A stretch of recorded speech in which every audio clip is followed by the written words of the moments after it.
Hi, I'm Rick Kaler. Thanks for joining me today. As you know, we do a lot of work with money scripts, which are thoughts, feelings, beliefs that we have about money. And we know that the average person has 50 to 200 of these beliefs, these money scripts, operating 24/7. And we just don't usually take time in adulthood, even childhood, to examine our beliefs around money. So we do a lot of that, as you know. And I thought today we'd take a look at a really popular money script, and it's one that I have. And that is to assume that fame and accomplishments and excellence in one's field equates to financial security. Or you could say equates to being rich. But let's leave it at financial security. And we know that money scripts are all partial truths. They're true in some circumstances and not true in other circumstances. So they're very contextual, right? So it's interesting to me that the common attitude is that a person like this is financially secure until proven otherwise. And I guess what sent me down this particular tract recently was a news story that I read about an elderly businessman well into his 90s who was soliciting donations to support himself in retirement. And it was actually in the local paper of his town.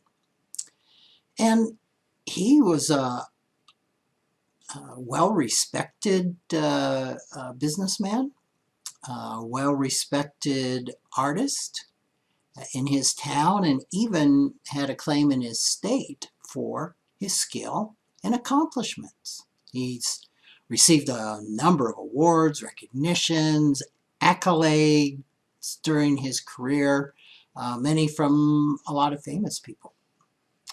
And yet, in his closing years, in his final years, in his golden years, he's penniless. His family had started a GoFundMe page to solicit contributions to help him make ends meet. I was discussing this over coffee by Zoom. it's the thing these days. And it's getting colder here in South Dakota. Although today it's going to hit 70, and we're in the winter months, so that's not a bad day, but it's a normal day in Rapid City, South Dakota, which is the certifiably the number one town in the United States for the most changeable weather. You can Google it and look it up.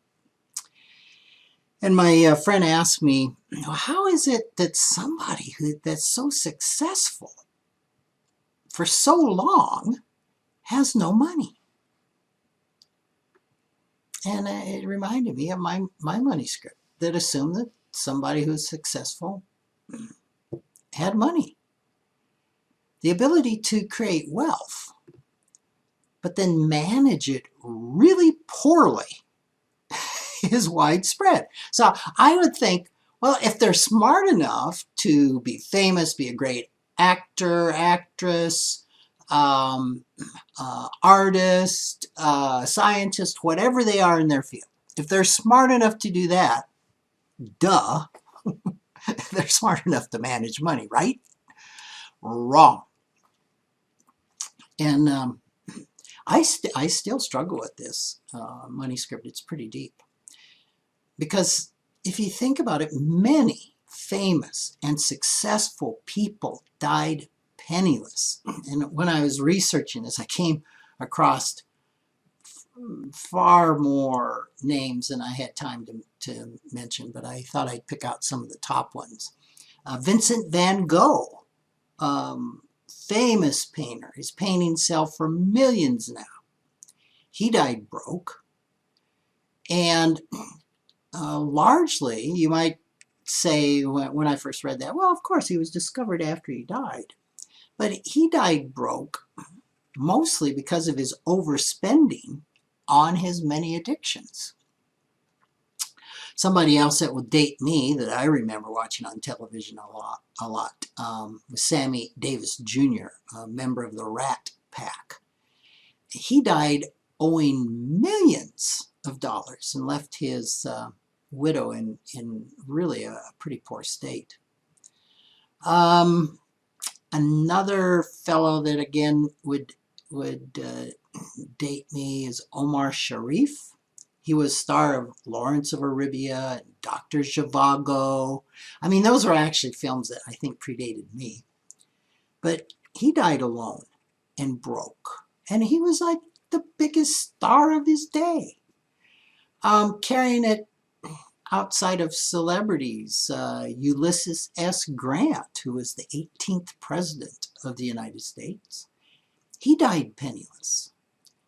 Mark Twain, have you heard of him? He filed for bankruptcy and spent the rest of his life paying back his creditors.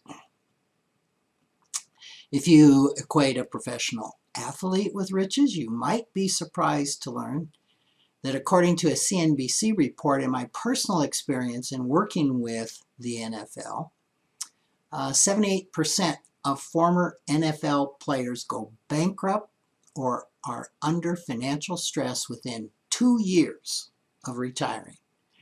When I was working with a gentleman, I think at the time he was with the Titans, I think, and they move around so much I can't keep track of them, but I think that was Tennessee. And he told me, well, you know what NFL stands for, Rick? And I said, well, I think I know, but I think the way you're framing this, I don't know. He said, not for long. And if I remember right, the average career of an NFL player, I think, was 2 years.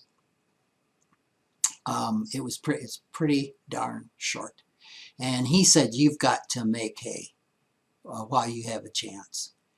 And their benefits package is 100% of their salary package. And this was a few years ago that I had worked with them for a short period of time. And I think the starting salary was around $400,000, somewhere in that range. It's probably higher today, and the benefit package was about the same.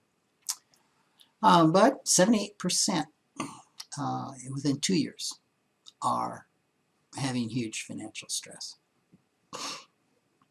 And then there's a lot of unknown, highly accomplished people, probably even more unknown, highly accomplished people that never earned millions and die penniless. So the point of this is that all of these folks highlight the importance of the definition of success. There's a vast schism between technical excellence, fame, mastery of a vocation, and turning that achievement into financial success and security.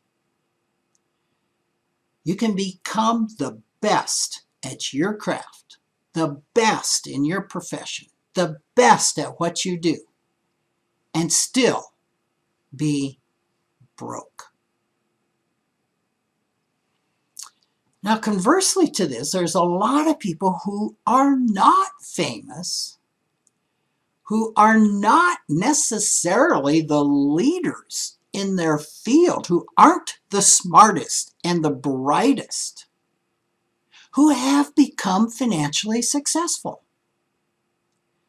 You may have never heard of Alikio Dagnode, and I probably murdered his name. He's food processing and cement distribution.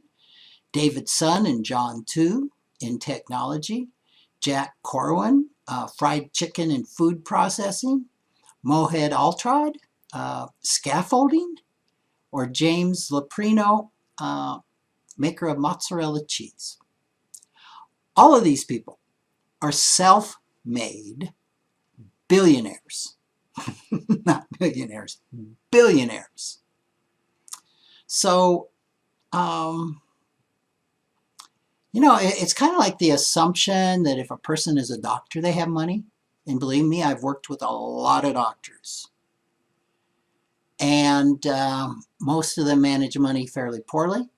And most of them have far less than what the average person would suspect. And then you take the plumber, the electrician, the person that services pumps. And these folks, especially those that own the business, can do phenomenally well and be in much better shape than some of those physicians when we talk about their finances. So to consider a more achievable level of financial success other than billionaire, right? That's hard to wrap my mind around. There's 18.6 million millionaires in the United States. That was in 2019 and according to Forbes. And these folks can be like those tradesmen. They may be wage earners. I've had clients, one, she was a nurse and he was a janitor in the school. They had been able to save over $1 million, and that was, I want to say, 15 years ago. They can be business owners, they can be at the top of their careers, or like these folks, they can be in everyday jobs. Most of those 18.6 million people that are millionaires are completely unknown. And they're probably your neighbors, maybe even you. And I'll give you another clue. They do not consider themselves wealthy. And I would argue that $1 million is not exactly wealthy. $1 million today is not $1 million in the 30s. It's far less than that. There's studies that would indicate to be considered wealthy, and again, this is a very hard to define term, but when we're talking in dollar amounts to be considered wealthy, you may need to be over $5 million, say 5 to 10 million. I've read some things that say over 20 million. So it's all pretty subjective, but if a person has nothing, which 75% of the United States has a zero net worth, I mean, sounds like a lot. So what I have found is that a lot of highly accomplished, brilliant, successful people who are obviously very, very, very sharp, very smart people, lack one of the most important survival skills, the 21st century survival skill, according to my late friend Dick Wagner, which is the ability to manage money. Money management skills are not intuitive. We are not born with them. Money is artificial. It's a creation of human society. And so the skills to manage money must be acquired.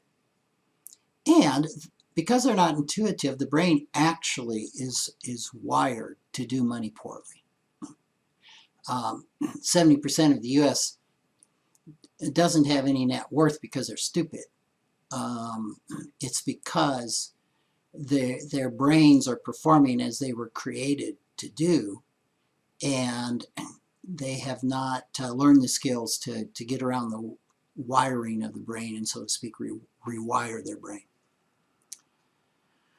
So, you know, what's amazing is as critical as money management skills are, right? A 21st century survival skill, money management is not a required course in any K through 12 school, technical college, or liberal arts university of which I'm aware. Yes, occasionally you might have a class. And you do have something called Junior Achievement, which is probably the best program to teach K through 12 money management skills, but it's only, I used to teach for them. You only go in for like an hour or 2 hours a day at a time, once a week for I think 5 or 6 weeks. So it's not exactly a curriculum. So that's kind of sad. The ability to achieve career excellence and recognition is really admirable, but it's just one part of life success. Financial excellence is really important too. And it's a skill